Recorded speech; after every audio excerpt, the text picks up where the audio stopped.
there's something at its core that has to do with the core of ethical and moral behavior, about the sense of interconnectedness of all people and things. At its heart, we're talking about altruism in its purest sense. We're talking about love and caretaking for other people and for the environment. And we have the opportunity to study that. I can't imagine anything more important than that. Now I have the great privilege to introduce our next speaker, Rupert Sheldrake. Dr. Rupert Sheldrake is a biologist and author, probably known to many of you, otherwise you wouldn't be here. He was ranked among the top 100 global thought leaders for 2013 by the Duttweiler Institute, which is Switzerland's leading think tank. He studied natural sciences at Cambridge and went on to study philosophy and the history of science at Harvard University before returning to Cambridge, where he gained a PhD in biochemistry. From 1974 to 1985, he was principal plant physiologist at the International Crops Research Institute for the Semi-Arid Tropics, ICRISAT, in Hyderabad, India.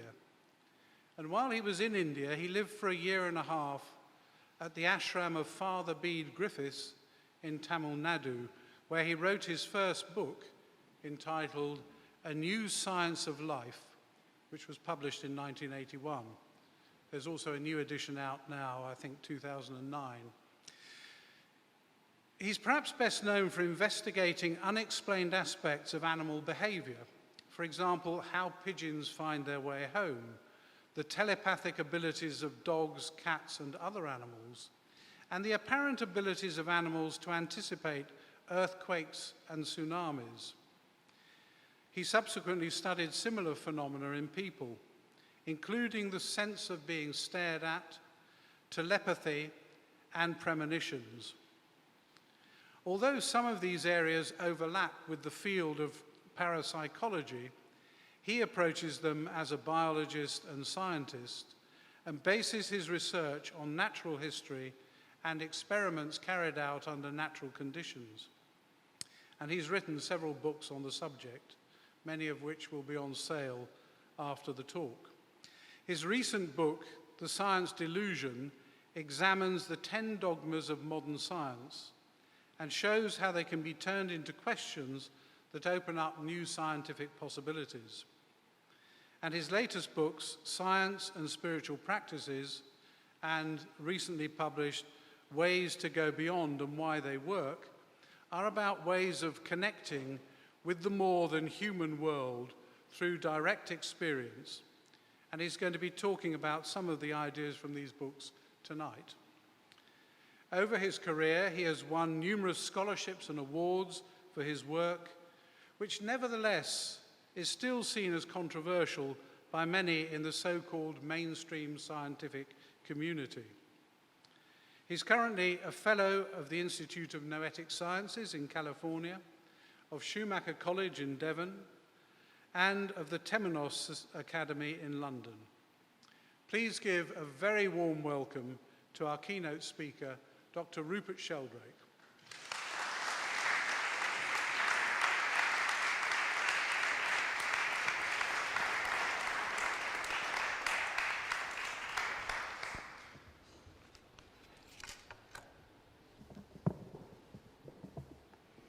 Well, thank you. And thank you, Sally, for setting the context. I'm afraid I've had a cold, and so my voice is a bit ropey. I'm hoping it'll hold out for the evening. Anyway, I'm very pleased to be here.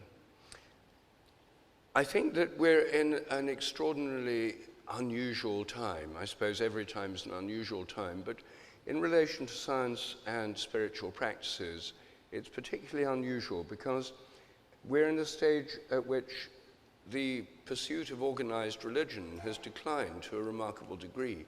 Only about 5% of the population in Britain regularly attend church services, for example. Yet, at the same time, there's a tremendous growth of interest in spiritual practices. And we now have access to spiritual practices from practically all the world's traditions. Millions of people practice yoga and meditation, for example. And when I was a child, most people had never heard of yoga and meditation outside India or outside the Theosophists and possibly the Finchley Trust. But now they're very common. Every small town has yoga studios and so on. At the same time, these practices are being investigated scientifically, which had not happened before.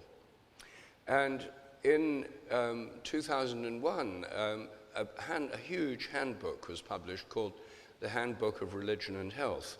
A second edition appeared in 2012, reviewing more than 2,500 papers in peer-reviewed journals, studying the effects of spiritual and scientific practices. The overwhelming conclusion was that these practices make people happier, healthier, and live longer. They have very beneficial effects. Presumably, the opposite must also be true. People who don't have these practices are unhappier, unhealthier, and live shorter. Which is why I think militant atheism should come with a health warning, because insofar as militant atheists persuade people to give up religious practices, they leave them with a kind of devoid of spiritual or religious practices. And because of that, a new generation of atheists are in fact advocating spiritual practices. We now have this strange situation in which, for example, Sam Harris, one of the so-called new atheists, is now giving online meditation courses. And Alain de Botton, one of our leading atheist philosophers in Britain, recently wrote a book called Religion for Atheists, in which he points out that when people lose their traditional religious practices and faith, then they lose out on a whole range of things which are helpful for religious people, gathering together regularly, having a sense of community, singing together, having rites of passage, praying, being supported by that community in times of adversity, celebrating festivals. If people give up traditional practices, they usually give up all these things as well. And Alain de Botton recognizes that these are very important for human health, well-being, and flourishing, which is why he's trying to reinvent atheist versions of these various practices.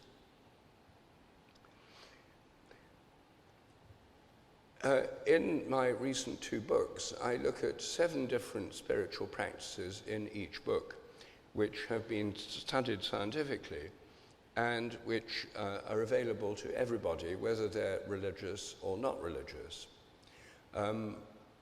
They're all practices I do myself, so I chose practices that I have some personal experience of. There are many more. These 14 practices, there's 7 in each book, are by no means an exhaustive list. There are many more. And it's not a question of either or. All religions combine a range of spiritual practices, and all of us can combine a range in our own lives. And I try to do that myself. In the first book, Science and Spiritual Practices, I discuss first meditation, which I'll come back to in a minute. Then gratitude, again, I'll return to that in a moment. Connecting with nature or with the more than human world. This is a very important part of many people's lives, including my own. And through being outdoors in the natural world. And for many people, it's a source of mystical experiences, even in childhood. 50 years ago, Sir Alister Hardy, the Oxford zoologist, set up the Religious Experience Research Unit in Oxford to look at the natural history of mystical experiences. And what this unit showed is that mystical experiences are far more common than anyone had assumed. Most people had assumed till then they occurred to sort of rare medieval saints centuries ago and far away. But it turns out they're happening all the time in modern Britain. In fact, some surveys suggest more than half the population have had mystical experiences at some time in their life.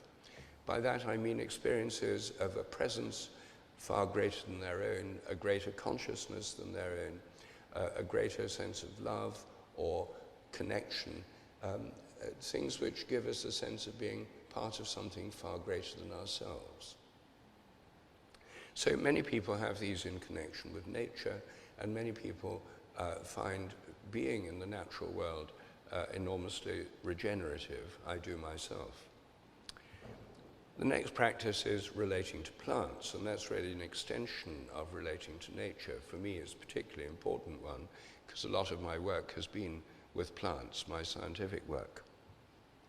Then singing and chanting, they're part of all religious traditions, and they can be done outside these traditions too.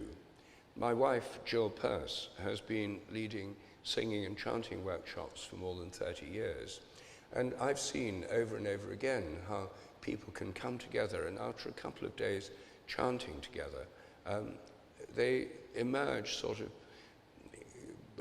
bushy tails and, bright-eyed and regenerated, because these practices bring one into resonance with one's own body, with other people, and also with the consciousness beyond the human level, insofar as they're sacred chants or mantras. So that's, again, something that is very, very widespread. Then rituals, present in all traditions, and I'll come back to rituals later. Finally, pilgrimage, and again, I'll come back to that later this evening. So that's the first book, Science and Spiritual Practices. The second and most recent book has 7 further spiritual practices, and it starts with sports. Now, most people don't think of sports as a spiritual practice, but in the modern world, I think it's the principal way in which many people enter altered states of consciousness. One of the points of meditation is to bring you into the present. It's a matter of letting go of that discursive mind, of these anxieties, the thoughts, which are produced in the brain by the default mode network. That's the region of a chain of brain regions which are involved in the internal dialogue. And during meditation, this realm, these parts of the brain become less active. Well, they become less active much quicker in sports. In sports, you have to be in the present. If you're skiing downhill at 60 miles an hour and you start worrying or ruminating or fantasizing, you might go over a cliff and you'll be dead. I think that's one reason that dangerous sports and fast sports are so popular in the modern world. If you're in the middle of a football match, someone's passing you the ball, you can't sort of start worrying about what you should have said to your girlfriend yesterday and that kind of thing. You've just got to be there in the present. And a friend of mine who had a very busy stage in his life found he couldn't calm down his mind, even by meditation. He was insomniac, and his mind was racing all the time. He's also a mountaineer, and he found by the time he was 50 feet up a rock face, he was completely present. I think this is one reason that extreme sports are so popular today. A month ago, I met in London the world champion free solo highliner. Highlining is like tightrope walking, except on a kind of tape. And this chap, a young man called Friedi, a German, did this over 1,000-foot drops. His most recent one was over 1,000-foot waterfall in British Columbia between 2 cliffs. And I asked him why he did it when it was so manifestly dangerous. And he said that it forced him to be so completely in the present that it was completely blissful. He said it was addictive because it was so blissful, this feeling of being totally in the present. Nothing else mattered. He said it was for him a spiritual experience, and that's why he keeps doing it. I think it's interesting that in the modern world, which is preoccupied with health and safety and liability litigation, that the other side of the coin is the growth of extreme and dangerous sports. I know one of the founders of the Dangerous Sports Club in Britain, and their club tie shows someone in a wheelchair on it. Why is it that people are so drawn to these? I think it's because it provides this extreme, what's extreme medicine, as it were, for this modern age of distraction. Now, people in traditional societies where life itself is very dangerous don't need extreme sports, but people in our culture seem to.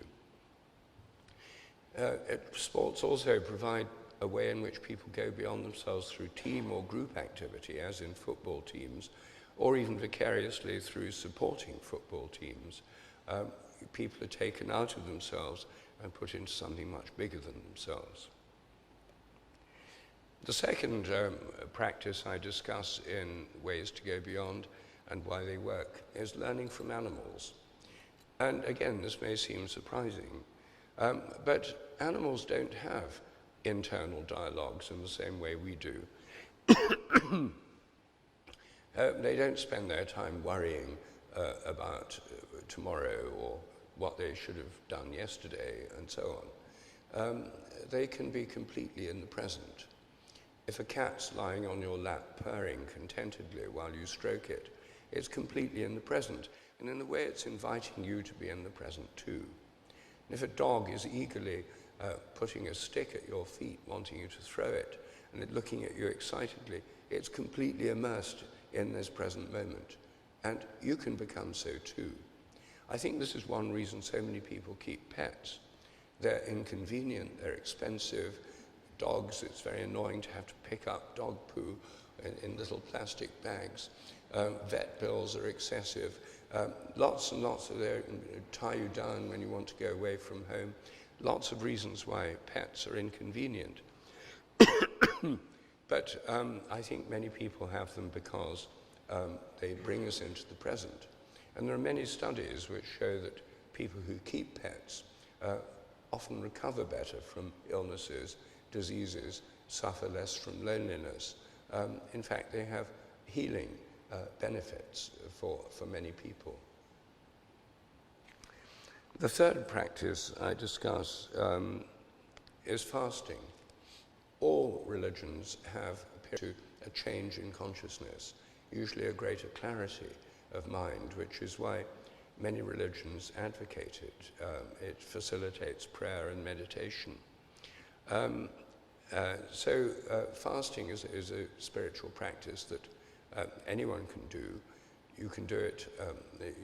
If you feel you need help and advice, you can have a naturopath or an Ayurvedic practitioner or someone else who's experienced in it guide you.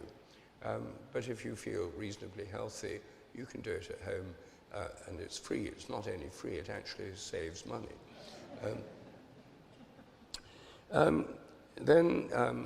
I have a chapter called Spiritual Openings Through Cannabis and Psychedelics. Again, many people may find this surprising, but I think for many people today, psychedelics and cannabis are one of the principal ways in which they open to the spiritual realm.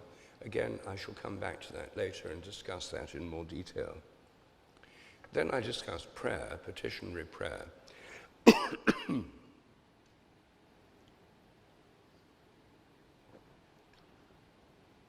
The kind of prayer where you ask for things. Again, I'll come back to that later, in contrasting it with meditation.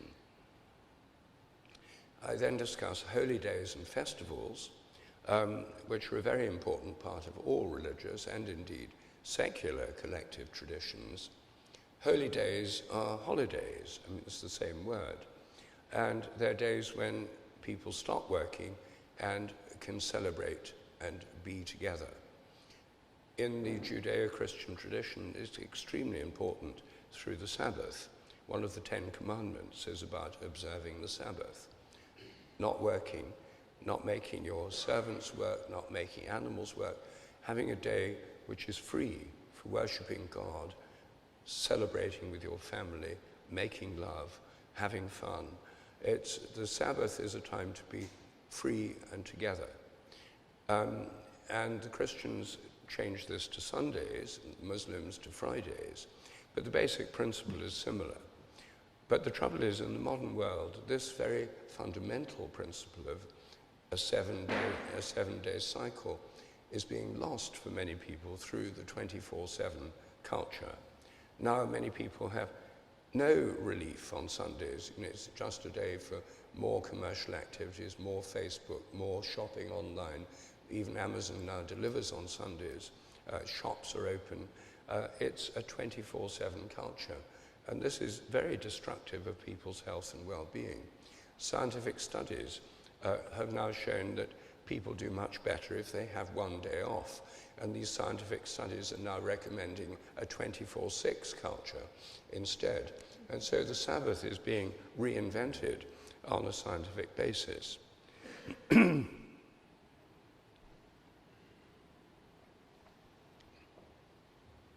Finally, I have a chapter on being kind, because unless these spiritual practices enable us to be kinder to other people and do good and respond better to the world and help the world around us, then they can become purely selfish indulgences.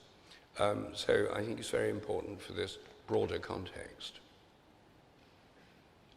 Well, now, I'm going to talk first about gratitude in a bit more detail.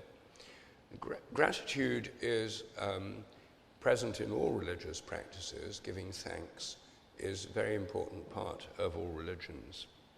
And it's now being studied scientifically by the school of psychology called positive psychology. Positive psychologists are people who study what makes people happy, what enhances well-being. It's a new branch of psychology. It only became officially established about the year 2000. Until then, the principal aim of many psychologists was to understand what made people miserable. But what makes people happy is indeed an important source of study. And one of the things that positive psychologists found was by studying happy people, that happy people tend to be grateful people. Well, the critics said, well, of course they're grateful. They're grateful because they're happy. But the positive psychologists then wanted to find out, are they happy because they're grateful? So they did experiments, and one of them involved dividing groups of people into three. One subgroup wrote a list of things they'd been annoyed by in the previous week, hassles and problems. Another group wrote a short story based on the previous week. And the third group wrote a list of things for which they felt grateful in the previous week, good things that had happened to them. And the group that made the gratefulness list were measurably happier for days afterwards. The most effective gratitude exercise they found was writing a gratitude letter, a letter thanking somebody who'd helped you in your life through a friend, a family member, a teacher, someone who had been a great help but who'd not been properly acknowledged. So people wrote a letter giving thanks to that person, saying why they were grateful, and then went to that person and read it to them. People who did that were happier for at least 2 months afterwards. Gratitude is very, very effective. It changes people's mood, attitude, outlook, and makes them happier. Positive psychologists have also found that grateful people are not only happier, but more popular than people who are ungrateful. People, the opposite of gratitude is feeling entitled or taking for granted. People who take for granted are entitled and complain, not surprisingly, on the whole, less popular than those who are grateful and appreciative. So in America, where any new trend becomes a commercial opportunity, gift shops there now have expensive, beautifully produced gratitude journals that you can buy to write down what you're grateful for in. But of course, you don't need to spend money on a gratitude journal. You can do it in any old notebook, or you can just do it under your, every day or every week, just thinking about it, what you're grateful for. And it's a very simple practice. It's very easy to do. Counting your blessings is not original. Another variant of this, I suggest two simple practices at the end of each chapter, is giving thanks before meals. Everyone used to do this, say grace before meals. Very few families still do it. It's considered old-fashioned, fuddy-duddy, out of date, and in any case there may be atheists present who'd be offended by it, so people just don't do it. There's a kind of awkward pause when people sit down to dinner, and then someone says, oh, do start, it'll get cold, or something like that, utterly banal. It's very easy to re-sacralize meals, or in our own family we hold hands when there's just a few of us before we eat silently, so we can each give thanks in our own way, or someone says a grace, or when there's a larger number of people we sing a grace together as a round, and it completely changes the atmosphere. The meal becomes happier, we feel more connected. It costs nothing, it doesn't take very long, less than a minute, and it makes a difference. Now, meditation is the spiritual practice that's been studied most. And in the 1970s, when meditation was popularized, partly through the Maharishi's transcendental meditation movement, partly through mindfulness meditation from the Buddhist tradition, scientific studies of meditation began. And what these showed was that people who are meditating, first of all, become more relaxed. It damps down the sympathetic nervous system, which is about flight and fight, fear and anxiety, and activates the parasympathetic nervous system, or the relaxation response. People's blood pressure goes down, they become more relaxed, people sleep better. There are many physiological benefits from meditation, and it enhances people's well-being and protects against depression, which is why in some parts of Britain you can now get a prescription for meditation from a psychiatrist instead of an antidepressant drug if you've got mild or moderate depression. This is because it's been found to work as well or better than antidepressant drugs with far fewer side effects, and of course it's cheaper, which is one reason the NHS is keen on it, and for very good reasons. Studies of people's brains when they're meditating have shown that the default mode network becomes less active, other regions of the brain become more active, and for people who meditate for long periods, like Tibetan monks, there are actual changes in brain anatomy. There have been many of these studies on meditators' brains, and I think it's partly because meditators are literally sitting targets for brain researchers. Much harder to study the brain of someone when they're skiing downhill at 60 miles an hour. There's no doubt they have all these effects. Now, what is the deeper reason for this? Well, most people in the modern world are perfectly happy to meditate because it leads to happier, helps them be more relaxed and enhances their life. And meditation is now very common. How many people here meditate? That's definitely a large majority.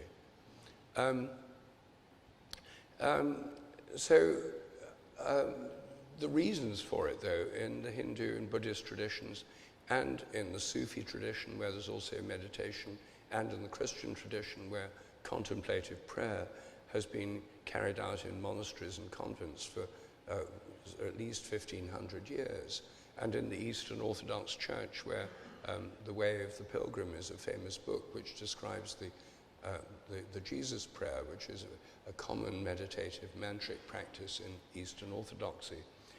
People are not doing it in these traditions primarily, so they can be more successful in love and business.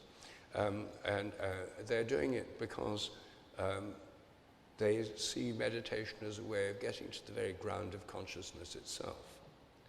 In the Hindu tradition, the idea is that the source of everything, the whole universe, is conscious. God is a conscious being. The supreme being is conscious. That's the primary attribute. And that all consciousness within the universe is a manifestation or reflection of this divine consciousness. A familiar analogy that the Hindus use is of buckets of water at night. You can have hundreds of buckets of water outside on a moonlit night. And if you look in those buckets, in each bucket you can see a reflection of the moon. And it looks as if there are lots and lots of different moons. But actually there's just one moon reflected in each bucket. And so they say the one consciousness is reflected in each of us and in all other conscious beings in the universe. And through meditation, by coming to the ground of consciousness itself, you can come into contact with the ultimate divine consciousness, which is inherently blissful, which is why mystical states are usually blissful, supremely joyful, and enormously powerful. Now, of course, most people, when they meditate, including me, don't reach those states all the time. In fact, for me, they're rather rare. Most of the time, I still have thoughts going through my mind. I try and I pay attention to my mantra and don't become attached to them. They float through the mind. The attachment can go down. I see it as kind of composting this inner dialogue and these thoughts. But there are moments when there can be moments when there's this sense of great peace, connection, and joy. So for atheists who meditate, it's all just about changing the way the brain's working. For those of us who are not atheists, it's about opening our consciousness to a greater consciousness. And I think that some atheists who meditate through their own experiences may actually change their view of consciousness. After all, the idea that consciousness is nothing but the brain is something most people accept on blind faith. No one's ever proved it. It's simply part of the materialist worldview. And when Sally referred to blind faith in religions, I myself am a practicing Anglican. I meet very few Anglicans who have blind faith. But the minute I enter a scientific institution, I find lots of people with blind faith, particularly blind faith in the materialist assumption that the mind's nothing but the brain. Well, we have a choice. In interpreting our own experience of connecting with a greater consciousness than our own, we can either trust our own experience, which is direct and is direct evidence, or we can put our faith in an intellectual theory, the materialist worldview, which has as its weakest point its inability to understand the nature of consciousness. Consciousness is the hard problem for materialism, as philosophers of mind describe it. So in meditation, although it can be a helpful practice without even thinking about its wider meaning, if you do think about it, it can be a portal to a much greater worldview if you're coming out of a materialist worldview. I myself was converted to the materialist and atheist worldview through my scientific education, and it took quite a while to come out of it. And meditation has been one of the things that's helped for many years. Now, I want to contrast meditation with petitionary prayer. Petitionary prayer is asking for things, and petitionary prayer is present in all religious traditions. But in the modern world, it's probably rarer than meditation. And how many people here pray as opposed to meditate? Well, that's interesting. You see, it's probably about 20% or maybe 30% compared with 90% meditating. I do both myself. And I think meditation is now much more common. 50 years ago, it would have been exactly the other way around. And I don't think one's right and the other's wrong. I think they're both important. In fact, I compare them to breathing in and breathing out. Meditation, I see, is a bit like breathing in. You let go of your concern with the outer world. Many forms of meditation, you close your eyes. And then the thoughts that are going through your mind, you detach from those by focusing either on your breathing or sensations in the body, as in mindfulness meditation, or a mantra, as in mantra-based meditation. Then you try to let go of those thoughts till you come to the basis, the ground of consciousness itself. So that's like breathing in. Now in petitionary prayer is working in the opposite direction. You start by connecting with a form of consciousness greater than your own, by invoking a greater being. Our Father, who art in heaven. Hail Mary, full of grace. Om Namah Shivaya. You start with an invocation of a greater being. And then you focus your intention in the context of that greater being on the things you want to ask about. You may want to ask for protection. You may want to ask for guidance. You may want to ask for healing for people you know and love, or for yourself. You may want to ask for help in examinations or in interviews or in giving a talk or whatever. People have many, many things they want to pray about and ask for, or for your pet animals to get better, or for safe journeys. In prayer, what you're doing is connecting a spiritual source with everyday concerns. Many of the things that you're praying about are quite mundane. But they're practical and they're important. And I think that we actually need both. I think if you only meditate and without any sense of prayer, then it can become a bit detached from ordinary life, and all those problems go on unresolved. If you only pray and don't meditate, then you're really involved all the time with outer problems, and you don't have that retreat into the calmness which is so refreshing. So I personally, I think it's important to do both. And I myself meditate in the mornings and I pray in the evenings before I go to bed. And because I pray about all the things that are worrying me, by the time I finish praying, I'm not worried anymore. I leave the problems to God. So you could think of this as a naive coping mechanism, but it actually works. And it means that I usually go to sleep quite quickly and don't worry, and find that it helps me in my life a great deal. There's also scientific studies that show that people who pray regularly tend to be happier and healthier. In one study in America of 65-year-olds, they found two groups of people who two groups of people matched for age, occupation, health status, etc. Half of them prayed regularly, the other half didn't. And 6 years later, the ones who prayed regularly had a 60% better survival rate and were less prone to depression, substance abuse, alcoholism, etc. So there are not only health benefits to meditation, but health benefits to prayer. And as I say, I think both of them are important.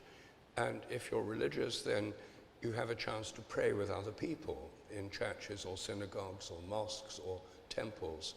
If you're not religious and don't go to church or synagogue or mosque or temple, then you can pray at home. But I find it, I do both. I find it helpful to pray with other people. It's difficult to do that without embarrassment outside a religious context. But I find it very helpful to do both. And again, I don't think it's either or. I think it's both and. Now, I want to turn to rituals. And there are many kinds of rituals, but there's one major category of rituals, which are rituals of remembrance. And these are rituals which help people to belong to a social group. By taking part in these rituals, you affirm your membership of a social group. You become connected to others, not just now, but to all those who've done it before. For example, in America, shortly, they have the Thanksgiving ritual. It's a national ritual rather than a religious one, although it is Thanksgiving to God, but it's not in a specific church. It's a national ritual. By taking part in this Thanksgiving dinner, Americans affirm their identity as Americans, and they connect with those who've done it before them, right back to the first Thanksgiving dinner of the first settlers in the New World who gave thanks for surviving a year, their first year in the New World, against many adversities. And this is part of their national ritual. Without doing it, they wouldn't feel as American. And for new immigrants to America, through taking part in this, it helps to integrate them into the tradition of being American and affirms their American identity. For Jewish people, taking part in the Passover ritual is, again, a way of affirming their identity as Jews. By taking part in this, they affirm their identity as part of a Jewish culture and tradition. And in the Passover dinner, there's always the telling of the story of the first Passover on that fateful night in Egypt, when the Jewish people, under Moses' instructions, killed a lamb and smeared its blood on the lintels and the doorways of their houses to protect them, and then ate it in haste with bitter herbs, because that night the firstborn of the Egyptians and of their cattle were killed, and they were spared, but they were passed over. And then the Pharaoh said, "Go, I don't want you here anymore." And it was the beginning of their journey to freedom through the wilderness to the Promised Land. And that story is reenacted every year in the Passover dinner with lamb and bitter herbs and the telling of the story. The Christian Holy Communion, itself a Passover dinner, reenacts the Last Supper of Jesus with his disciples. And those who take part in it enter into communion with those who are sharing that meal with them. It's a shared meal, a sign of communion or eating together. And are also connected with all those who've done it before them, right back to the first Holy Communion, and with those who will do it afterwards. So rituals connect us across time with the myth, the founding story of the group, with other members of the group, and with all those who've done it before. In every culture we find rituals, and rituals have a conservative character. The ritual has to be done in the right way, and the ritual languages are very often very conservative. The rituals of Brahminic India are in Sanskrit. The rituals of the Russian Orthodox Church are in Old Slavonic. Jewish rituals are in Hebrew. The rituals of the Coptic Church in Egypt are in ancient Egyptian, the only form in which that still survives today. And the ritual gestures are also conservative in the format of the ritual.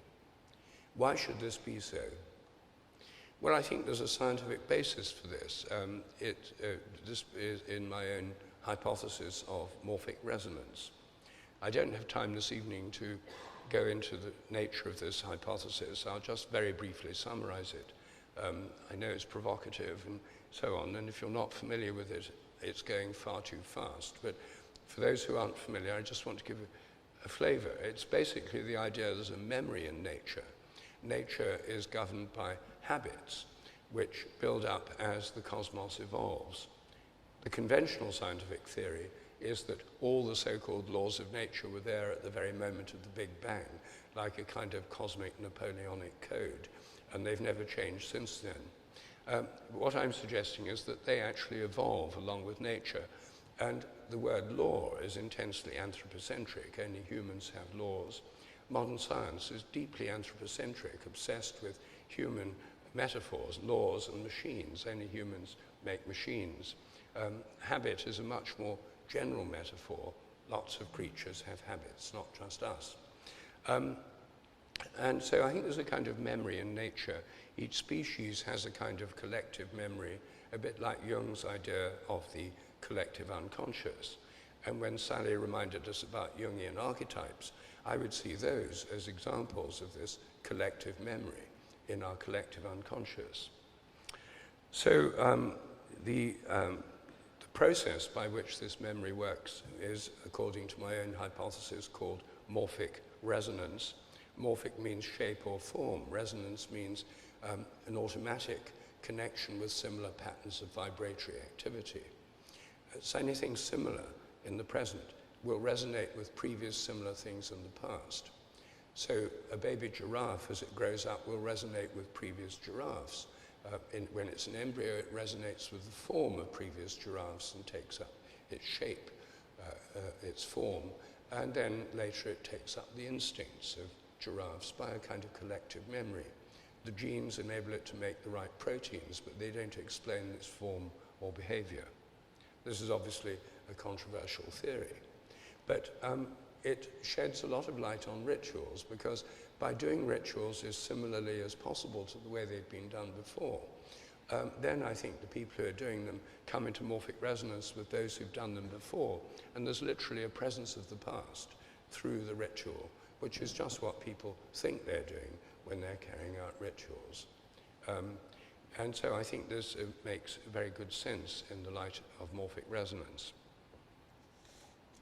Now, there's a particular class of rituals that I want to mention, which are rites of passage, where you pass from one state to another, from not being born to being born. That's the most primal rite of passage.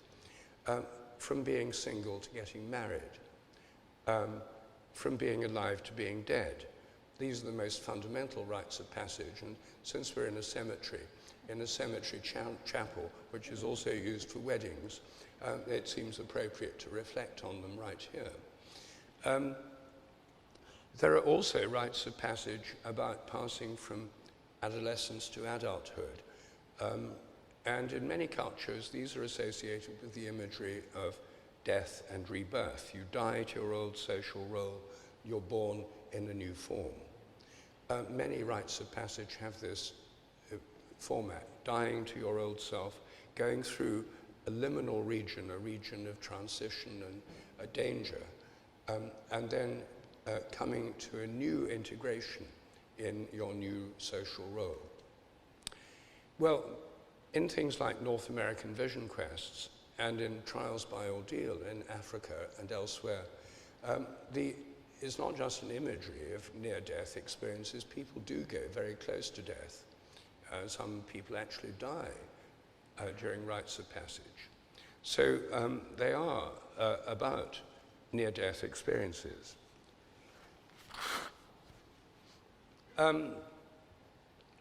So we actually know a lot more about near-death experiences now than people did before, thanks to scientific studies.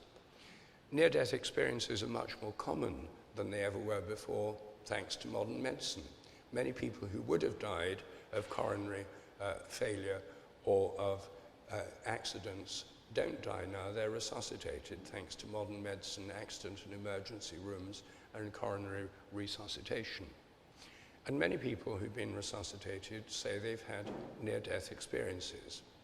Typically, as many of you will know, they find themselves floating out of their body, looking down at an operating table or the scene of the accident. And then, in a second phase, going through a tube or a tunnel and emerging into a realm where they feel blissful, joyful, it feels filled with love. They often meet beings of light, sometimes deceased relatives, and they feel utterly blissful. But it doesn't last because it's only a near-death experience, so sooner or later, usually sooner, they have to go back into their body, and then they can talk about it afterwards. Now, many people have had these experiences, and most people who've had them say that it's changed their life. Studies, follow-up studies of people who've had near-death experiences show that many of them say that they've lost the fear of death, they've become much more spiritual, much keener on helping other people, and many of the people in their families say they've noticed this big change that's come about through a near-death experience. So near-death experiences can be transformative. They are transformative for many people. Now, what I'm going to suggest now is that some rites of passage deliberately induce near-death experiences precisely because they're so spiritually transformative. And the one that I think is most familiar, at least in name, to us in our Western culture is baptism. St. John the Baptist, as the New Testament tells us, was baptizing people on an almost industrial scale. People were flocking to the River Jordan, where he was baptizing them by holding them under the water, bringing them up again, and their lives were transformed. It was the first great spiritual awakening for Jesus himself, according to the New Testament. That was the moment when he first became aware of his intimate connection and with God. That was his spiritual rite of passage, baptism. Now, this is usually interpreted as symbolic death and rebirth, death by drowning and rebirth symbolically. But why settle for something that's merely symbolic if you can have the real thing? It only takes a couple of minutes longer. And what I'm suggesting is that John the Baptist was a drowner, and that he held people under just long enough to induce a near-death experience. And then their lives were totally changed, really changed. Not just imagining a change, but changed through an experience. Now, of course, he may have lost a few,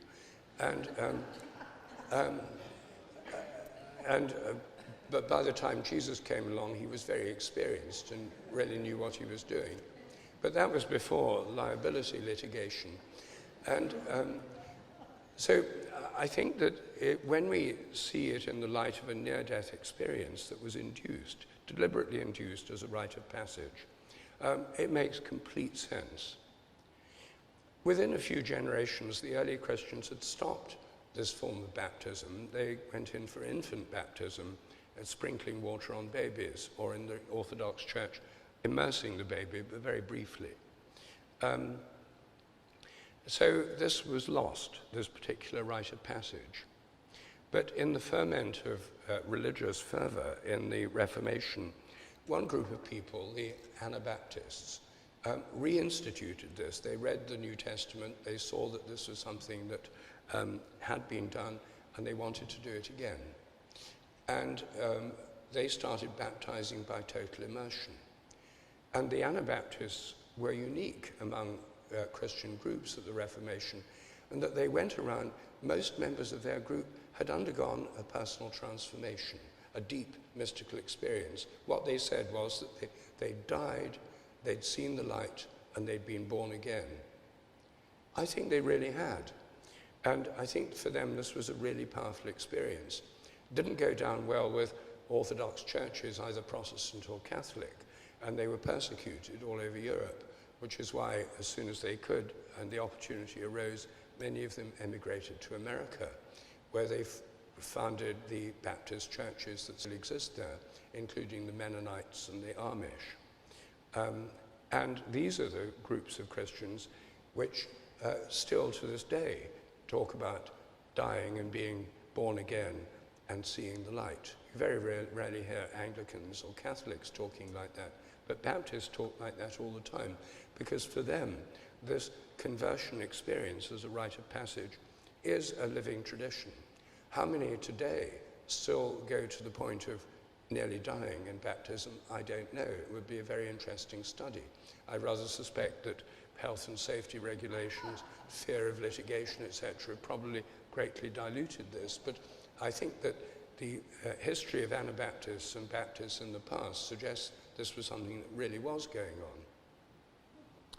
Now, we've now lost that sense of rites of passage, and I think that's one reason that they've been reinvented or have come back through psychedelics. Many young people today take psychedelics, often in very ill-advised circumstances, because they want to experience a change, a transformation of their minds.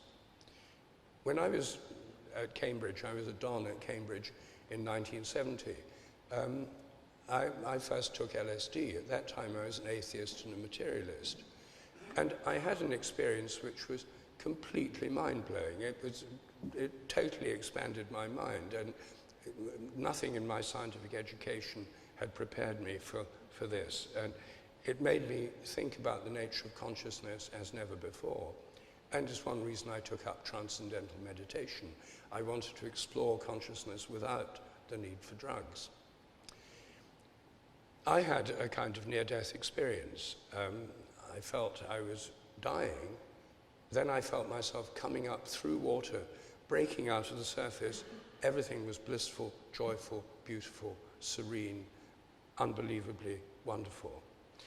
And in his study of LSD experiences in the 1960s and 70s, Stan Grof, a Czech psychiatrist now in California, studied more than 2,500 people who'd taken LSD and found that many people had had near-death type experiences with it that had been profoundly transformative in their lives. So I didn't know anything about Stan Grof at the time, but it certainly happened to me. The psychoactive compound DMT, dimethyltryptamine, is faster and more intense in its action than LSD. And many people who take LSD, DMT, have near-death type experiences. So do some who take ketamine in high doses under proper controlled conditions. So I think that what's going on today is that quite a lot of people are actually having conscious rites of passage that are shocking them out of a kind of materialist worldview and their blind faith in materialism through psychedelics. And of course they have dangers, and of course they're often done in very bad conditions. It would be much better if people did them under proper supervision, like a real rite of passage with a ceremony of reintegration at the end of it. But this is actually now happening. There are now legal psilocybin retreats in Holland where magic mushroom sclerotia, the underground part of magic mushrooms, are legal. And the British Psychedelic Society organizes weekend retreats. You go to a nice rural retreat center, there's an experienced leader, you meet members of the group, you prepare for it, you take the mushroom, then you have time to journal, to write down what's happened, to small group discussions, reintegration, and then you're back at work on Monday morning in England. These in a more religious context, ceremonies involving psychedelics are probably most common in the context of ayahuasca, a shamanic brew from the Amazon that contains DMT and an inhibitor of monoamine oxidase that makes DMT effective by mouth, which normally it isn't. Thousands of people go every year to Peru and elsewhere in Latin America for shamanically guided ayahuasca experiences. And there's also, interestingly and surprisingly perhaps, ayahuasca churches which have emerged in Brazil. Catholics sent missionaries into the Amazonian region where the indigenous people traditionally took ayahuasca as a psychoactive shamanic substance for healing and for visions and for rites of passage. And within a few generations, what evolved is psychedelic churches. Santo Daime is the best known of them. There's another one, Union de Vegetal, but there are other ones too. The Santo Daime Church is explicitly Christian, and in its ceremonies, which I have been to myself, it starts with prayers. Then there's a communion, a kind of chalice with the brew, and people go up one by one and take the ayahuasca ritually within the ceremony. And then the whole group sings together and stays together. It's not individual tripping. There are periods of quiet and concentration, but it's a collective celebration which is very bonding for those who are present. It makes this psychoactive substance part of a religious ritual with a kind of visionary quality. And in this case, it's specifically in a Christian framework. Since I'm a Christian and I'm interested in psychedelics and I'm interested in an animist worldview, Santo Daime ticks all the boxes. I think of these churches as a bit more like the sort of Franciscans or the Benedictines or the Dominicans, orders, religious orders, which have the ability to help people go on retreats with them to have experiences, but not as something you'd want to do every week or anything like that. It's much too intense.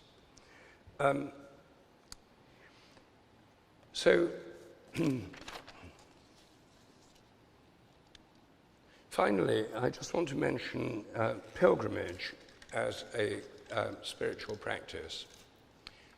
Pilgrimage occurs in all religious traditions. In India, there are many pilgrimages to the source of the Ganges, to holy caves, to the river Ganges in Varanasi, to temples, to sacred trees. The whole of India is crisscrossed by pilgrim routes, and when you're in India, as I was for 7 years, you often see pilgrims on their way to one of these holy places. Muslims, of course, famously go to Mecca at least once in their life if they can, and also go on pilgrimages to shrines of Sufi saints, dargahs, and other holy places. Buddhists go to the birthplace of the Buddha, his place of enlightenment, and so on. And Christians, in the Middle Ages especially, had many holy places. Here in England, which, like modern India, was crisscrossed with pilgrimage routes.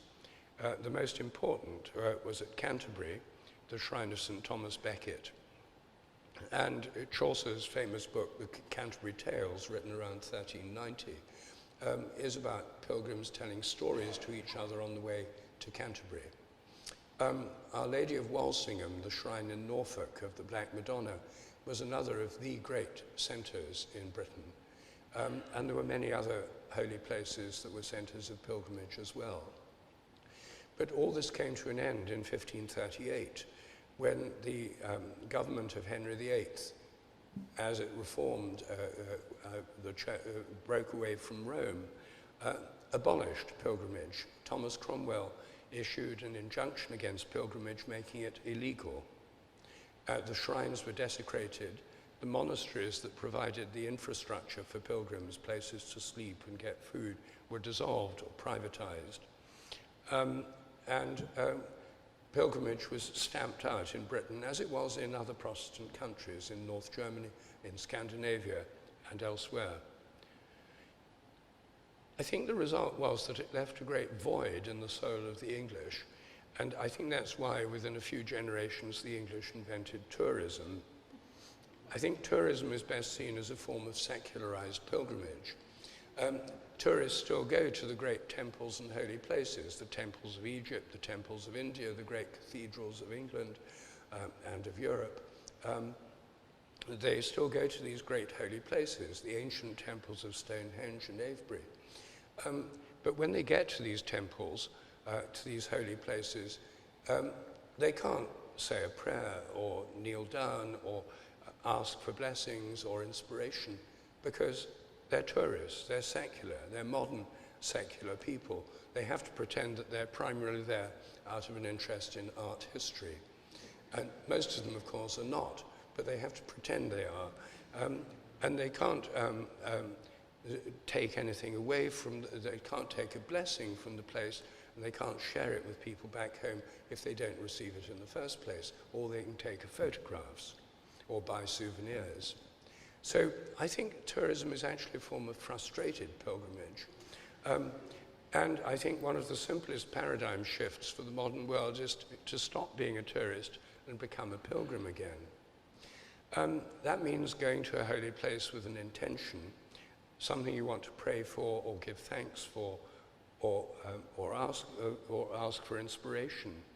To go with an intention and make an offering, so that it's a sacred journey, not just a trip.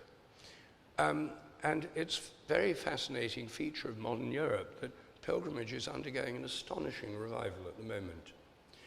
In the 1980s, the great pilgrimage to Santiago de Compostela in Spain was revived by a group of enthusiasts who got the infrastructure in place for this pilgrimage. In 1987, 1,000 people walked there on the Camino. Last year, it was 300,000. And lots of people go on these pilgrimages who are not devout Catholics. In fact, many people who go on them are agnostic or spiritual but not religious. They're going because it's a physical expression of a spiritual journey. And it's something that makes sense for many people. And Santiago has triggered off a revival of pilgrimage all over Europe.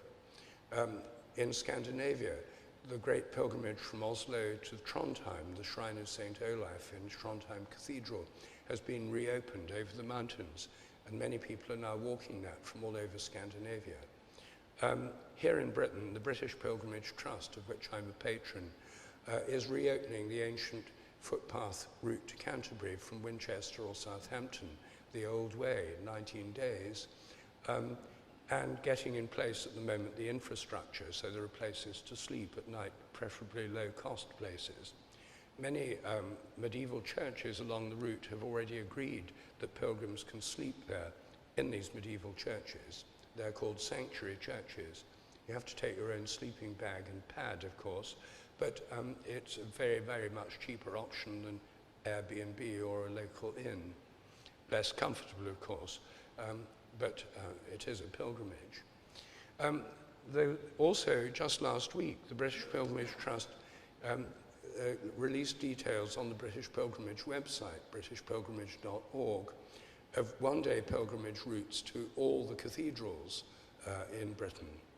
And this is a very accessible and easy way to do a pilgrimage. I myself do it every year with a teenage godson. When he was 14, I didn't know what to give him for his birthday, which is in June. And I didn't want to give him stuff. I stopped giving stuff because most people have got too much stuff. I now try and give experiences instead. And I thought, what might be suitable? So I said to him, look, my offer is this. We take the train from London to a village called Chartham. We get off at a small request stop in this village. We then walk the last 8 miles of the North Downs Pilgrim's Way to Canterbury through meadows, orchards and woods on footpaths. We visit the healing well of the Black Prince, about 2 miles from Canterbury. We then walk into Canterbury. We walk round the cathedral, circumambulating it before going in, which is what you do in India. You always walk round a temple first to make it the center. I said, then we go in, we go with an intention. We light candles at the shrine. We say our prayers and make our requests. Then we have a cream tea. Then we go to choral evensong, this beautiful evening service sung by the choir in all our English cathedrals every day, or practically every day, weekdays included. And then we go home. I said, would you like to do that? Without hesitation, he said yes. And we had the most blissful day. And then when he was 15, we walked to Ely Cathedral from Waterbeach, getting off the train at Waterbeach along the towpath of the Cam, the River Cam. When he was 16, Lincoln, 17, Wells, 18, Winchester, and this year, 19, Chichester. In each case, following a similar thing, walking 7 or 8 miles on footpaths. Blissful connection with the countryside. It just works much better than just a stroll or a ramble in nature, because you somehow feel much more connected to the place. And then these marvelous cathedrals, which are kind of portals for the divine. I like all sacred places in all traditions. They're joint meeting places of heaven and earth. So if any of you feel inclined to do this, I'd strongly recommend a one-day pilgrimage as an easy way into this pilgrimage experience. If you go to britishpilgrimage.org, you can find a mouth-watering selection of routes. And here, near Bristol, I mean, there's one to Bristol itself, to Bristol Cathedral. There are also wonderful pilgrimages. There's one to Bath, a water pilgrimage to Bath that takes in holy wells and all the way to Bath. There's a pilgrimage to Wells and to Glastonbury, and indeed there's one that goes from Glastonbury to Wells or vice versa. And I must say the Wells pilgrimage is particularly powerful because in the Bishop's Palace garden, there are these 7 holy wells that come out of the ground, welling out of the ground, that's why it's called Wells. Just by the east end of the cathedral was built in this place of sacred springs, of sacred waters. And to visit those first before going into the cathedral is well worth doing if you do go to Wells. You have to go into the Bishop's Palace gardens to find them. But there's a tea room there as well, so you can kill 2 birds with 1 stone. So anyway, these are all different practices that any of us can do. And you don't have to sign up to a belief system to do these pilgrimages, or indeed any of these practices except the explicitly religious rituals. and even choral evensong, which is a ritual. You don't need to sign up to a belief system. Many people go to choral evensong just because it's so beautiful, to be in a sacred space, beautiful music echoing through it, well-trained choir, lovely organ music, free of charge. And even Richard Dawkins says that choral evensong is his favourite service. And with the British Pilgrimage Trust, in the guided pilgrimages that are organised by the Trust, one of the slogans is, bring your own beliefs. So this is very open to anyone.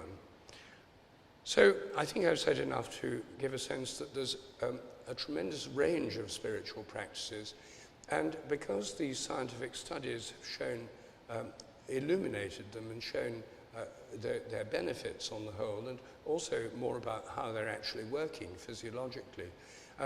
We're in a state here where science and spirituality are not in conflict at all. They're complementary, they're converging in a way that's so much more interesting and mutually beneficial than old-style atheist versus believer type arguments, each side accusing the other of dogma. This is not about dogma, it's about experience. Experience is much less controversial than dogma, and all religions are primarily rooted in experience.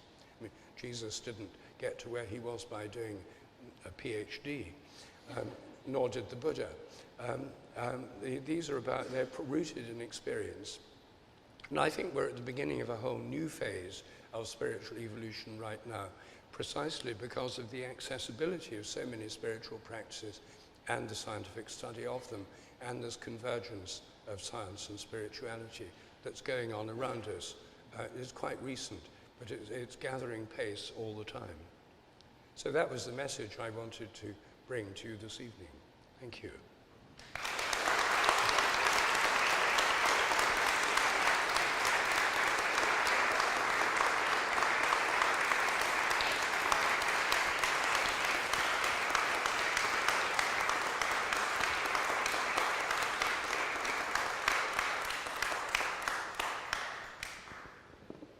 So, a big thank you to Rupert for coming all the way down from London to the Wild West to talk to us this evening. And I also want to thank a couple of other people just before we take some questions.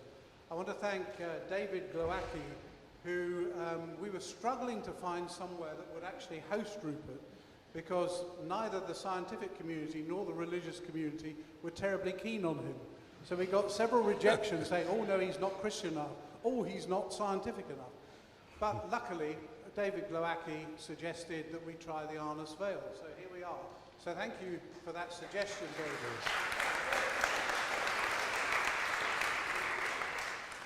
And lastly, I wanted to thank Jess Noble and Alexis Jeanrenaud for their artwork and for the poster they put together, all free of charge, so that we could advertise this event this evening. And so a big thank you to everyone who's contributed to this. And now if people have questions, I'm sure Rupert would be happy to take Yes, happy to. So put your hand up if you have a question for Rupert or for Sally.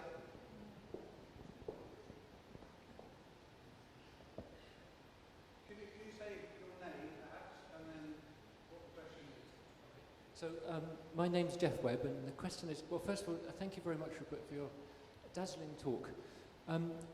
As you said, it seems it could well be that we're on the threshold of perhaps a new, movement into spiritual and combined with modern life. But do you have any vision or visions of what might develop in the sort of future, the sort of near-term or medium-term future? Sorry, I didn't quite get the question. This sounds very hard to hear. Oh, sorry. Can you hear now? Yes. Yeah. It was about, do you have a vision for the future of our sort of spiritual development? Well, yes. I mean, the reason I wrote these two books is precisely because I think there is a future for our spiritual development. Now, exactly what form it takes, I don't know. I mean, I myself...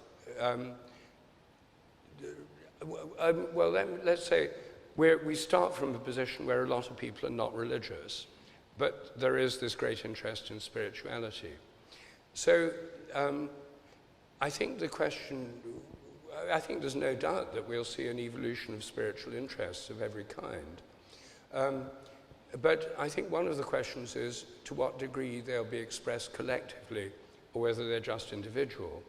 Now, the point about New Age spirituality is it's very individualistic. You know, each person has a kind of smorgasbord selection of a bit of Native American shamanism, a statue of the Buddha, you know, possibly a Blessed Virgin Mary, you know, incense, shamanic drumming from, a mixture of a dream catcher, you know, crystals. So it's an individual pick and mix selection, which is fine. I mean, I'm sort of slightly guilty of some of that myself. But the trouble is it's very individual.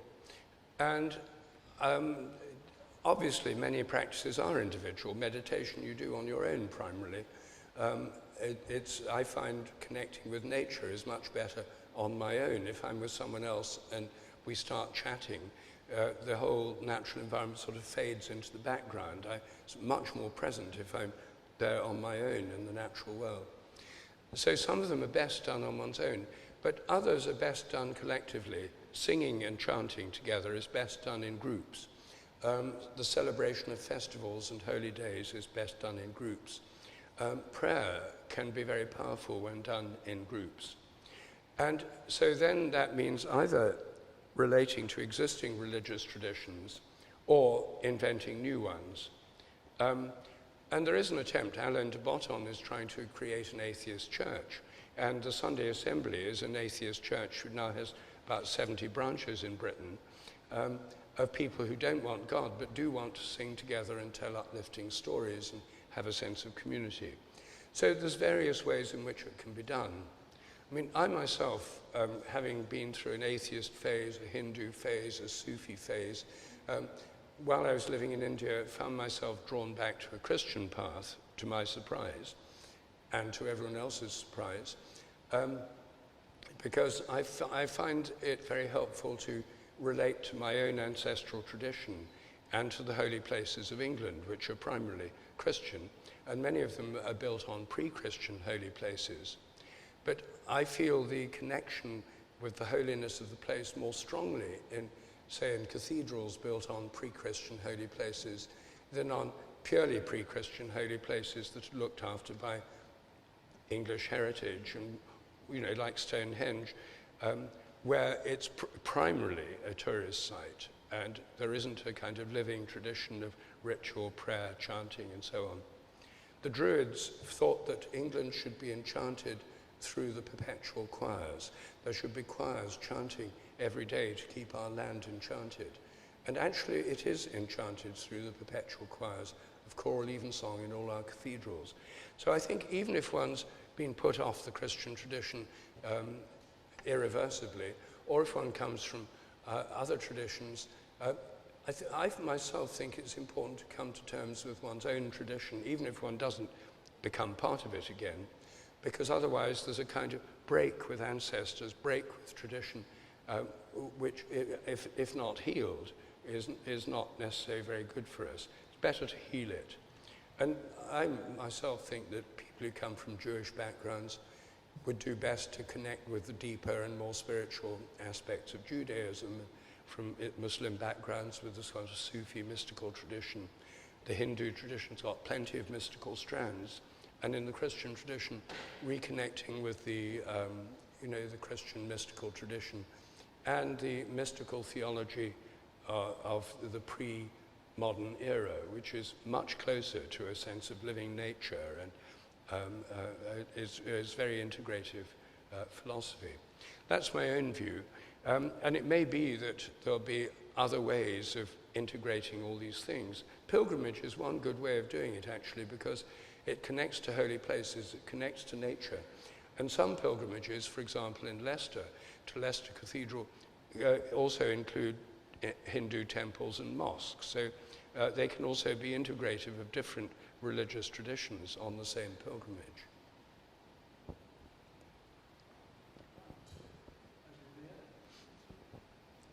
So my name is Maria. Thank you very much for your talk. My question is there anyone for whom meditation or spiritual practice might not be the most beneficial option? This is from an article I read where for some people meditation might exacerbate feelings of anxiety by forcing them to look within. Sorry, I can't. It's very hard to hear. I'm going to come closer. So, is there anyone for whom meditation or spiritual practices might not be beneficial? Yeah, okay. Well, I think that some spiritual practices suit some people better than others. I mean, fasting, for example, would not be a good idea for an anorexic aged 18 who's on life support. I think that, some spiritual practices could be, psychedelics definitely could be dangerous for people who are psychotically inclined. So I think certain ones of them could be particularly dangerous for certain groups of people. I've not heard of many dangers of meditation, except that for some people who are rather isolated, it might make them more isolated socially. So I don't think that it's one size fits all. And in fact, the whole point of having 14 different spiritual practices is to say there's lots of different ones, and some suit some people better than others. I mean, skiing downhill at 60 miles an hour, probably not a good idea for someone who's 90 years old and arthritic, but it might have been a very good idea at age 20. So some things work better at some stages of life than others as well. So I'm definitely not saying they're all good for everybody all the time. I think some are good for some people much of the time. And most of them are good for most people most of the time, actually.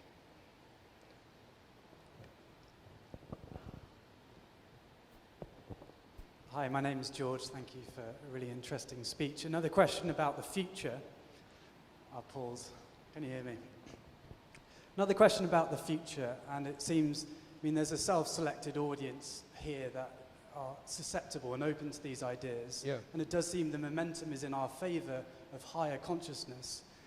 But the first speaker talked about the kind of crisis and the urgency that we have around this, and many young people feel that.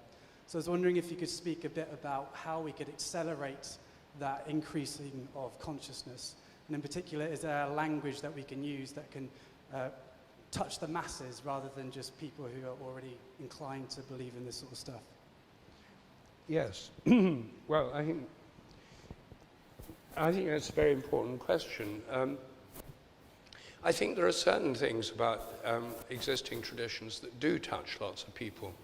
For example, in the Middle Ages, every parish in England had a patronal festival on the day of its patron saint, when the whole village would celebrate. It was a holiday and a celebration. You still see this in Italy and Spain with their patron saints. The Puritans in particular, and the Protestants in general, were rather against these celebrations. They thought they were occasions for immorality. No doubt they were. And they suppressed many of the festivals. They even tried to suppress Christmas and failed with Christmas. But even in the 19th century, there was an attempt to suppress Christmas. Charles Dickens's famous Christmas Carol was part of a Christmas revival movement. It wasn't a foregone conclusion at all that this would become the festival we know today. And what we've seen is a revival of popular support for festivals. Halloween is a case in point. Halloween is the eve of the Feast of All Hallows or All Saints, November the 1st, and All Souls, November the 2nd. And those, of course, are major festivals in Catholic countries. All Saints is a public holiday. And All Souls Day is the Day of the Dead, which in Mexico and in other Catholic countries is a massively popular festival involving young people, old people, everybody. Halloween, which has undergone a remarkable revival in Britain, it was suppressed after the Reformation. It survived in Scotland and Ireland, whence it went to America, and now it's come back here from America.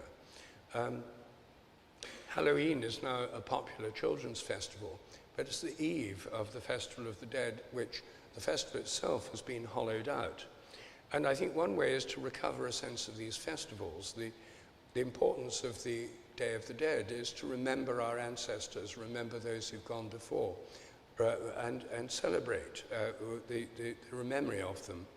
In Catholic countries, they go to graveyards like candles, and I think there's a great scope for reviving that. Everybody has members of the family who have died, everyone knows people who have died, and I think making much more of the real festival, not just the eve of it, would be one way. And the other thing is another way is through summer festivals.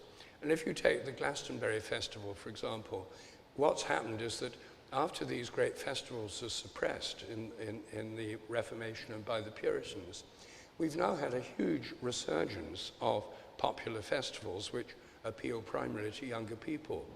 The Glastonbury Festival, which has, 250,000 people going to it, happens at midsummer. The traditional maximum festival time in England and all over Europe was Midsummer's Day, June the 24th, displaced a bit from the equinox, just like Christmas is displaced a bit from the winter solstice, from the winter solstice. I have a nephew who lives in Pilton, which is where the Glastonbury Festival happens. And a few years ago, he invited me to the festival and said I could stay in his house. And that made it a much more attractive proposition than a mud-filled tent. So I went to the festival with my Wellington boots, which turned out to be very, very necessary. So I was able to sleep in his house. And on Sunday morning, as is my custom, I go to church wherever I am on Sunday morning, which means I get to visit all sorts of interesting and unusual churches. In this case, I just went to the parish church of Pilton.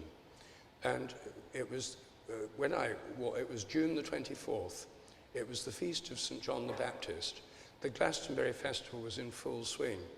And when I walked into the parish church, on the notice board, I was amazed to see it said, the parish church of St. John the Baptist, Pilton. And so I said to the vicar after the service, you've got the biggest patronal festival in England. 250,000 people celebrating in your parish. And he looked a bit blank. He hadn't really thought it through. But I think it's true that what's happened is we've reinvented these festivals in another form. So I think that's one way in which people are already engaging in a very popular way through festivals. Pilgrimage is also quite attractive to a lot of young people. And a new initiative that's starting this coming year is that in some schools, particularly in year 6 in primary schools, some primary schools are trying something new this year. When children leave primary school, they're starting a whole new phase of their life. They're going to a secondary school, everything is going to be different. They need a kind of rite of passage. And some schools this year are now going to take their year 6 on pilgrimages to a local holy place, walking for several miles as far as the children can. I mean, it has to be calibrated to the abilities of the children of that age. But having pilgrimage as a kind of rite of passage for year 6, I think is a very, very good idea. That could catch on. It hasn't happened yet, but if it's successful in the schools, it's going to happen in this coming summer. It could catch on in a big way. And then there could be rites of passage of a similar kind for people in the upper 6 after A-levels, when they're about to start a whole new phase of life. So I think that introducing rites of passage that can be inclusive for people of all backgrounds, of course they can't be compulsory, but introducing rites of passage of this kind could help to change our culture very quickly, and also at almost no cost, since walking is free. So I think there are quite a range of ways in which this could happen, and I think one of the challenges is to think of ways of helping the spiritual transformation to happen more widely. One of the points of recognizing sports as a spiritual practice is, I think, that that already has a massive popular following, and it might help people to see that there's actually more going on than which team wins. and actually recognizing their own experience, something that's taking them beyond their own limited personal narrow concerns. So it's simply reframing sports and reframing what happens when you keep a dog or a cat could affect millions of families in Britain, even if they're completely detached from any religious tradition, because these are meaningful things for many people. So I think it's partly a question of reframing and reinterpreting. And by doing that, I think that what people are doing anyway will become much more satisfying and enhance their well-being, and also help in a kind of social transition. Connecting with nature is another one, of course, and now many, well, in some parts of the world, in Northern Ireland and in parts of England, there are now major initiatives for forest schools and outdoor learning without walls, where children are taught outdoors much more experientially than everything just being in classrooms.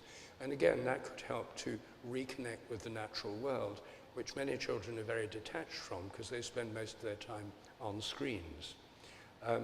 So I think there's all sorts of possibilities and initiatives here.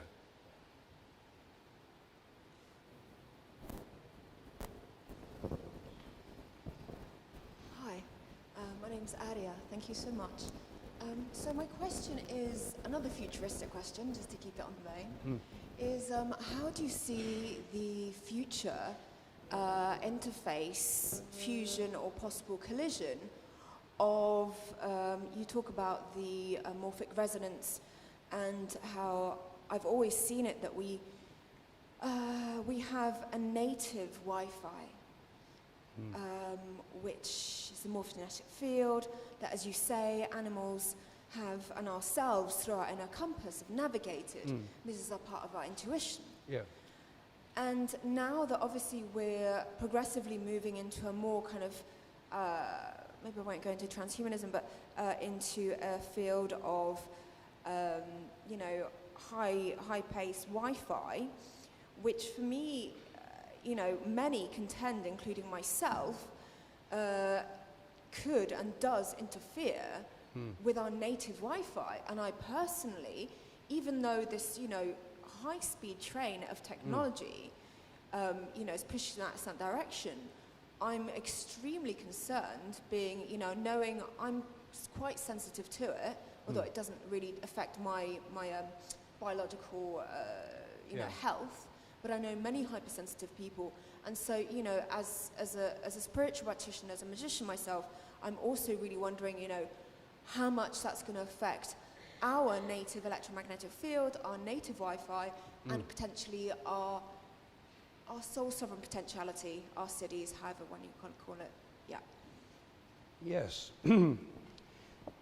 Well, I mean, there are several levels to this, aren't there? One is the possibility of actual physical damage caused by, especially 5G when it comes in. We're going to have, you know, 30,000 satellites. There's already 20,000 new ones being put up, beaming down everywhere on Earth, masts every 100 yards, much stronger signals.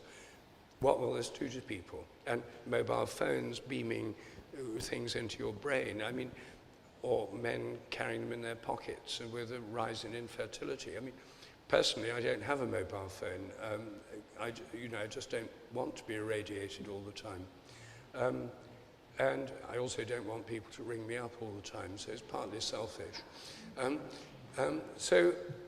There's that level, and who knows, I'm not an expert on these, and I don't think anyone is. I think the whole human race is being subjected to a massive experiment without any control conditions, and driven simply by a blind faith in the advance of technology and progress. I think the use of all these social media and instant interconnection is, I mean, it can have good effects, but I think the main effect for most people is constant distraction. And that is definitely a downside for any kind of spiritual or mental balance. I think one of the things that in my discussion of holy days and festivals, I think one of the important things is to have a kind of technological Sabbath. I myself, on Sundays, try not to do emails or spend time with my computer or work or interact with sort of electronic media. Just be present with my family and walking outdoors, going to services, singing, music. I think that having a technological Sabbath is important for everyone's health and sanity. And that's something over which we all have some control. There's no reason any of us have to be available every single day to everybody who wants to get in touch. I mean, unless you're a doctor on call or something like that. But even doctors on call have holidays when they don't have to be on call. So I think all these things are potential problems, but one of the things that I find most interesting is that, as a matter of fact, some intuitive skills are actually evolving alongside technology. The one that interests me most is telephone telepathy. Ever since telephones were invented, people have had the experience of thinking of someone who then rings up and they say, "That's funny, I was just thinking about you," or knowing who it is before they answer the phone. Most people have had that experience. How many people here have had that kind of experience with phones? Well, that's almost everybody. Well, you see, before the telephone was invented, no one would have had that experience because there weren't any phones. What they had in the 19th century was letters crossing in the post, where people would sit down to write to someone they knew, and then 2 or 3 days later, they'd each get a letter from the other, and it turned out they'd written them at almost the same time, and it was called letters crossing in the post. And now it's much more speeded up. And now practically everyone has phones all the time. When I was a child growing up in a small town in the Midlands, there were 20,000 people in the town near Trent. I think there were about 200 or 300 people who had telephones. Telephone numbers didn't go beyond 1,000. They were all in the hundreds. So very few people had them. Now virtually everyone has a mobile phone. And so this experience of feeling you can call anyone anytime you like and have the intention to call them means that lots of people are sending out these intentions to other people all over the world to call them. And people are responding to these intentions by thinking about them or just knowing who's calling. And so we've now reached the stage where virtually everyone's having telepathic experiences in connection with phone calls. Similar things happen with text messages and emails. I've done a lot of experiments on this to find, and I've shown it's not just coincidence. And in fact, anyone who wants to can take part in one of my experiments. In fact, I encourage you to do so.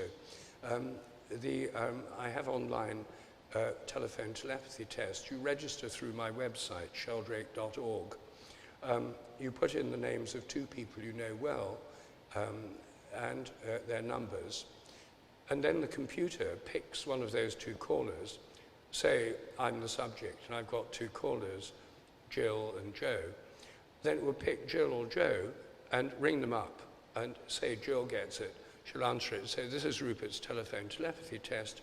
Please think about Rupert, and when you're ready, press 1. So she presses 1. My phone rings. It says, "This is your telephone telepathy test." The caller ID says, "Telephone telepathy test." It says, "One of your 2 callers is on the line right now waiting to talk to you. Press 1 for Jill, press 2 for Joe."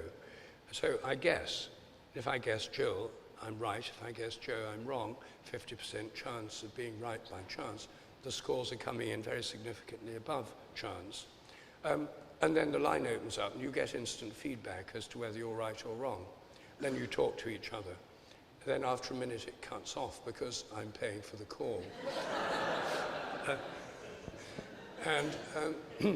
So actually these technologies in some ways have led to some people becoming more intuitive than they were before, because this telephone telepathy thing is by far the commonest kind. I've done surveys that show that over 90% of people have had this experience with phone calls, but with other forms of telepathy, it's more like 60 or 70%. So it's by far the commonest kind. I find this encouraging that these technologies are actually bringing out these latent powers which are coming out in connection with them. Now, I think some other latent powers are being suppressed. For example, the sense of direction. No one really knows how it works. Subject I'm very interested in. But most people are never going to develop a good sense of direction if they go everywhere with GPS systems, because there'll be no need to do it.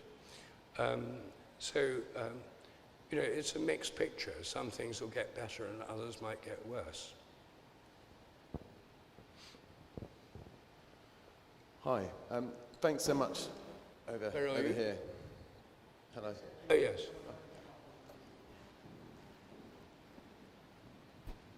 Oh, good, thank you. That's me. Yes, if you come up near me, I can hear. Should I do this as well? Thanks so much for a really... Use the microphone, yeah, so everyone else can hear. Thanks so much for a really expansive and insightful talk. It was a pretty compelling argument at the moment. We're about to enter, or our generation and ones after us are going to enter a time of change, scarcity, potentially conflict. It's not totally proven. I'd like to believe otherwise. And I appreciate that if we all individually enter into more spiritual practice, that we'll be nicer people and we're less likely to sort of war with each other. But beyond that, on practical terms, are there certain areas of adopting spiritual practice or psychedelics or any of the areas you've talked about which offer humanity and the planet the greatest potential benefit in the challenges that we face? And also, what will bring that positive change about? Well, I wish I knew the answer to that question, because obviously it's something most of us think about most of the time, or at least some of the time. I think that I think one step is to recognize that we're interconnected with each other and interconnected with the planet. And that, after all, is a realization which is dawning on a lot of people now. I mean, when I was growing up, you know, everyone just believed in progress. And when I first became a scientist, you know, I believed in progress too. You know, science and reason and technology lead humanity to a brighter and better future. You know, the only cloud on the landscape was sort of DDT and toxic chemicals. But you know, most people didn't give a thought to the pollution caused by jet travel, carbon emissions, burning coal, burning gas, all these things. And then single-use plastic came and it was just convenient. And most people just used it and thoughtlessly threw away tons of plastic every year. Well, we still do all these things. But now, people are becoming much more aware of the negative effects of these. I myself, you know, I now think twice about going on planes. You know, in Scandinavia, thanks to Greta Thunberg, they now have this thing called plane shame. And I think we should all have plane shame. It's one of the worst things I and everyone I know does, because you're emitting carbon fumes right into the atmosphere. Planes are extremely wasteful of energy. And right now, people are rewarded for flying more frequently, frequent flyer benefits. In fact, it should be exactly the other way around, frequent flyer taxes, people should be penalized for frequent flying. You know, I think that there's changing awareness, and people are becoming more and more aware of single-use plastics. I mean, there's still far too many of them, but supermarkets are feeling they should at least show some signs of shifting towards non-wasteful use of plastics. So I think part of it is coming about through these changes in attitude. Extinction Rebellion's done a great deal to raise awareness of them. Now, of course, that's not going to stop the Indians and the Chinese building more and more coal-fired power stations. And the Chinese are building lots of them in their Belt and Road Initiative in dozens of different countries. And it's very hard for us to go around the rest of the world and say, well, look, we've had all the benefits of reckless use of fossil fuels and reckless use of the world's resources, but you can't do it because now it's bad for the planet. I think all of us have to make differences in our own lives, traveling less, wasting less, consuming less, changing our diets, because eating lots of meat is one of the things that is highly destructive in the whole planet. People have to change their diets. And lots of people are. I mean, the rise of the vegan movement in Britain is astonishing, and lots of people eat far less meat than they used to.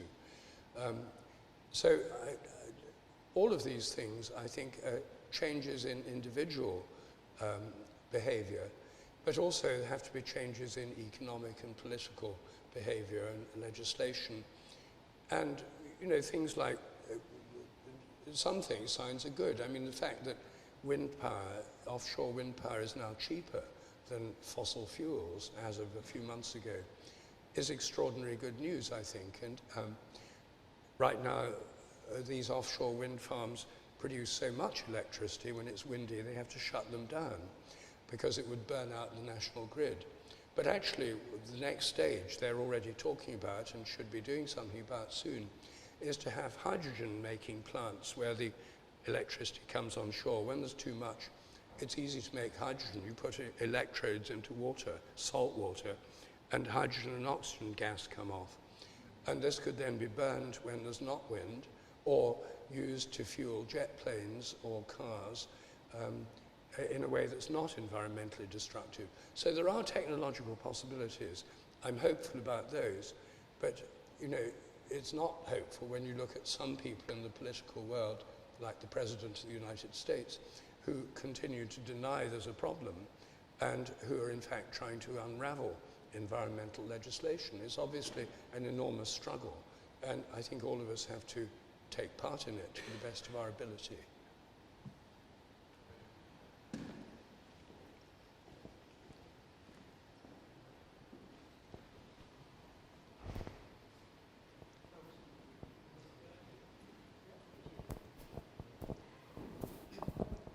Rupert, can you hear me? No, I'll come here. The loudspeakers all point this way, and I can't hear from... Oh, if you come up here, Trevor, yes. My name's Trevor. I had a question. We're clearly interested in God. I just wondered if you thought God was interested in us. Oh, well, I think that, you know, it depends what view you have of God. I see God as sustaining all being from moment to moment, the ground of being, and also the root and source of all forms and patterns in nature, and also the source of all the energy in nature, breath, wind, air, energy, sunlight. I see God as in nature and also beyond nature. And we're part of nature, we're within God, and I think that God is inevitably interested in us and indeed in everything else because we're within the divine being. Now you see, this is a different view from a view that sees God as external to nature and only intervening occasionally. A view that came about in the 17th century. In the medieval theology, most people in the Christian world and in every other religious world assumed that God was in nature as well as beyond nature, a view that's called panentheism. God is everywhere and everything's in God. The idea was that we live in a living world. In the Middle Ages, plants had souls, animals had souls, the earth had souls, the planets were alive, the stars were alive, every star had its own intelligence, an angel that guarded it and looked over it and was its creative intelligence. When medieval people in England looked up into the sky, they didn't see lots of stars that were just hydrogen bombs obeying natural laws. They saw a living heavens filled with the presence and being of God, with every star a kind of intelligence. And in the 17th century, with the scientific revolution, all of nature became a machine, mechanical, made up of dead, inanimate matter, just working mechanistically. And then what role had God in this kind of world? Well, he didn't have much. His main role was to do with human morality, because the only thing that was open to God in the whole of nature were human minds, according to Descartes. Cartesian dualism split God from nature, so the whole of nature was inanimate and mechanical, including human bodies. And God, angels, and human rational minds were the only things that were non-material, and the only thing in the material world that wasn't material and that was open to God was the human mind. And God himself was supernatural or beyond nature. So there was an automatic nature going on automatically according to natural laws. God was outside nature, removed from it, accessible only through human minds, and acting only through human minds. Occasionally, it was believed in the past he intervened through miracles by suspending the laws of nature and interfering with the course of nature. But it was generally thought by the 18th century that was all in the past. That left very little room for God. God was extremely remote and had no particular reason to care for us. And then with the rise of deism in the late 18th century, people said, well, the universe needs a God to design the machinery and to fix the laws, but then once he's pressed the start button, he can just retire. So you had a God who had nothing to do with nature or humans.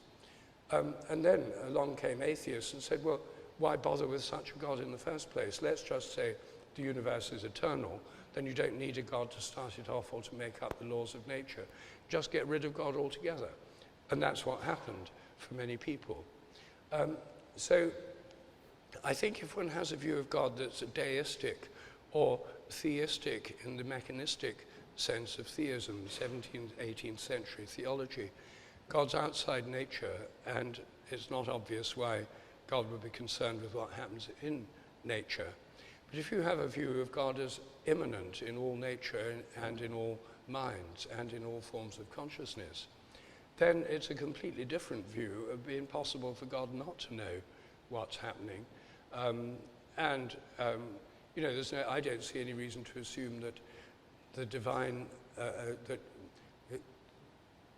that bad things can't happen, because obviously bad things do happen. The universe was formed in a catastrophic explosion that disrupted its initial unity before the Big Bang. And there's been disruptive forces at work in nature ever since. That's part of evolution. They include collisions, explosions, suffering, decay, death, senescence, disease. All these things are part of the natural order. So I don't expect I don't think of God as a defective designer who didn't design nature properly, so why is there all this suffering in the world? So the view one takes very much depends on the kind of theology one has.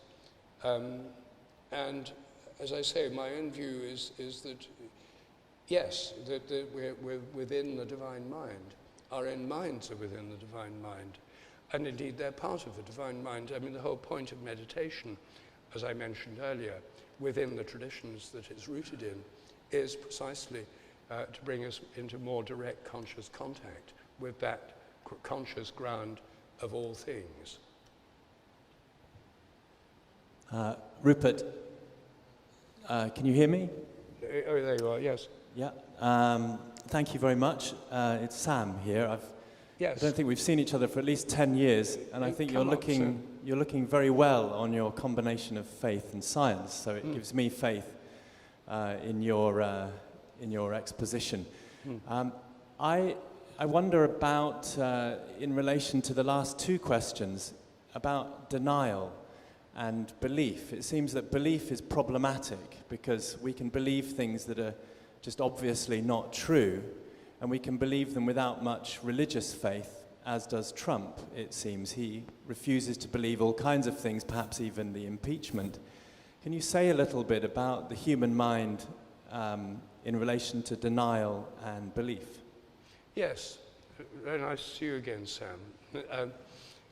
We used to be neighbours in Hampstead.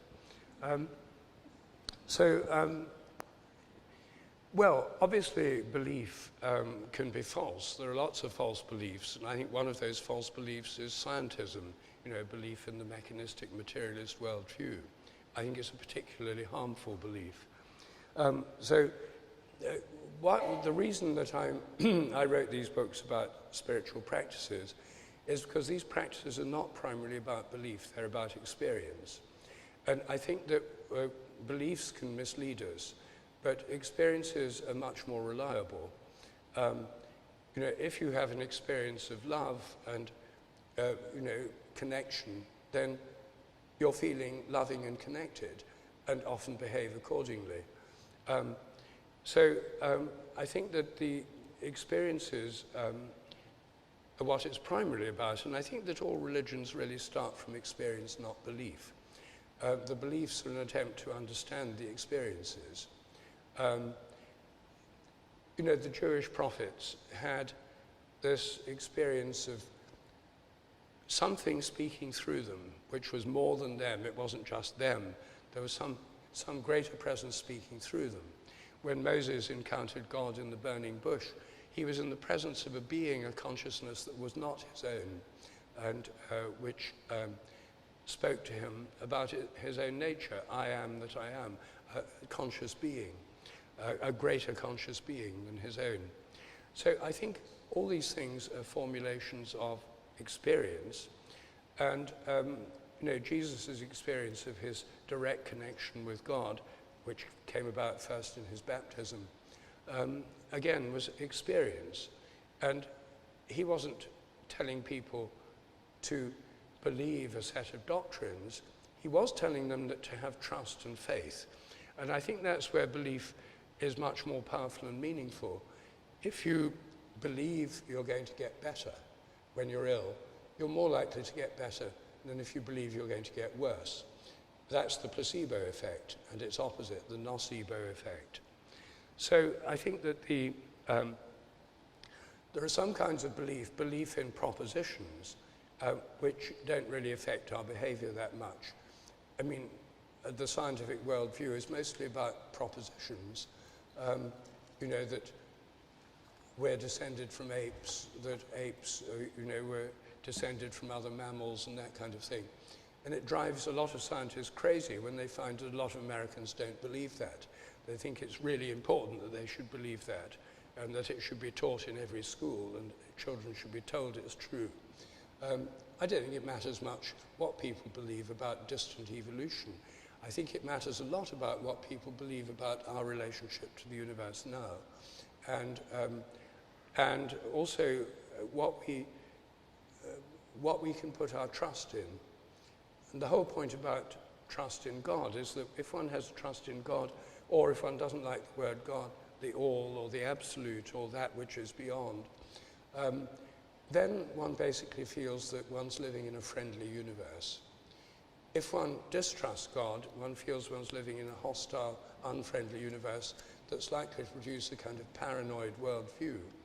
And paranoia is very health damaging.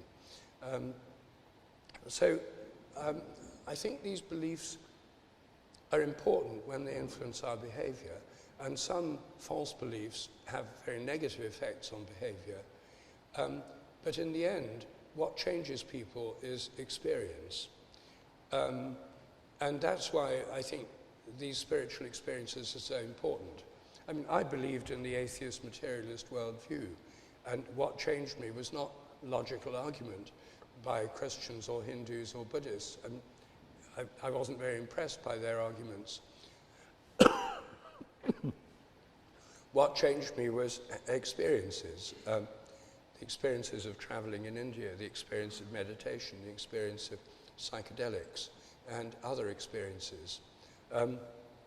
So again, I think it really comes back to experience being the key, and trust being a key as well, because unless you trust other people and trust in the future and trust you're going to get better, or trust that you live in a basically friendly world, then you won't have such a happy, successful, or healthy life. But I think the point is that this trust is actually borne out by actually what happens. There are obvious cases where it's not, as in the book of Job in the Old Testament, where Job, a good man, suffered the most appalling misfortunes. So this is a very old question. Anyway, I think I'm not advocating blind belief in anything. So we have time for maybe one more short question and short answer. Anybody? Yep. Okay. And then we'll wrap up. Hi, Rupert. My name's Richard. In your career as a scientist, investigating latent beliefs, Have you ever been asked to work secretly, for example, for the military? Have you been offered a job in the military ever? In the military? In the military with your research. And secondly, do you think research into latent beliefs is being done in secret and being used to keep everyone else down and keep that knowledge away from the population as a whole? Well, I know that during the period of the Cold War, there was quite a lot of military research on telepathy and clairvoyance, both in America and in the Soviet Union. And I know some of the people who did that research. You know, I know parapsychologists and psychic researchers. There's not very many, only 20 or 30 active researchers in the world because there's so little funding for it. It's marginalized in most universities. Or is actually excluded. So I know the people who ran the Stargate program, and since the Cold War ended, there's been almost no research in these areas, according to them. And, you know, you might think in Britain, since I'm a well-known researcher in these areas, that I might have been contacted by the Ministry of Defence, and in fact I have. About 10 years ago, a chap I met at a conference of the Society for Scientific Exploration, which is a kind of open-minded science group. There was a chap there who was very keen on knowing what was going on, and he was a bit shadowy when you asked him what he actually did. I was convinced he was working for MI5 or something like that, you know, monitoring the leading edges of science. And then a year or two later, he asked if he could come and see me with a colleague of his from the Ministry of Defence. And so I invited them to lunch at my house in Hampstead, and they arrived wearing suits and ties with leather briefcases. And so I said to them, well, gentlemen, what can I do for you? And the man from the Ministry of Defence said, well, let me come straight to the point. He said, if terrorists learn to communicate by telepathy, could we intercept it? And I thought that was a good question, and so I said no, because telepathy works only between people who know each other very well. You couldn't just listen in, you wouldn't. And I said, and for that reason, I think terrorists would be well advised to set up telepathy training camps. Then, as you know, I wrote a book called The Sense of Being Stared At, about the sense of being stared at, and telepathy and premonitions. And then he said, do you think terrorists could train themselves? They had a conversation between themselves, and one of them said, you know, this would be a great development. You know, we could have this developed as a commercial product. And the other one said, yeah, there'd be a huge market with Homeland Security in the US. And so you could see their minds racing with the possibility of this new improved surveillance equipment that terrorists couldn't detect. And, you know, they got in touch with me afterwards and said, would I help with these experiments or help them set up experiments? And I mentioned it to one or two of my colleagues in psychical research. And they said, you know, you could probably get quite a lot done by working with them, but they said, we advise you not to do it, because if you do, they could classify all your research under the Official Secrets Act, and you'd then just be completely silenced. So I said no. I said to them, you know, I wish you well if you do this research, but I don't feel I can take part in it with you. But I haven't heard much more, and I very much doubt if there's much going on, because what I discovered about military organizations is that there are people who are very open to this in the military world, perhaps much more so than in the academic world. On the other hand, there are also lots of skeptics and materialists in the military world who say it's all rubbish and a waste of public money. So even in the Cold War, there was a big debate went on in the Pentagon about this, and the skeptics almost won. So it's not as if they all think the same way, they don't. Just like in regular life everywhere else, there's a variety of opinions. So anyway, I myself, as far as I know, don't think there's much, if anything, going on in the military world along these lines. I may be wrong, but I know almost everyone who does research in this field, and are their friends. I know them well, and I'm pretty sure if there's anything going on, it's not very much, reassuringly. I think we'll call it a day. Rupert will be prepared to sell his books to you and to sign his books if you buy one. There are also some Fintry Trust books, Shrine of Wisdom books on sale. So if you would like to avail yourself of the opportunity to purchase them, do this at the end. So I'd just like to say a big thank you again to Rupert and to Sally and to the other speakers. I think we've had a tremendously rich and interesting and engaging evening. And so I ask you to put your hands together, and a big thank you for Rupert.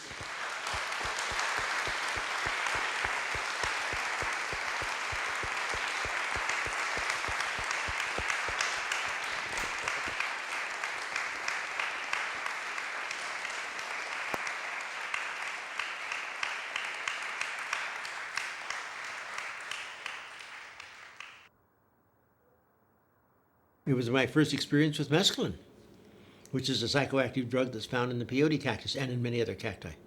And I had an experience with it, 45, 50 years ago.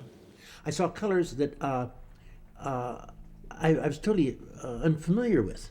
A flower had a color that I couldn't even give a name to. I had to recall memories of childhood. I was seeing with articulate clarity.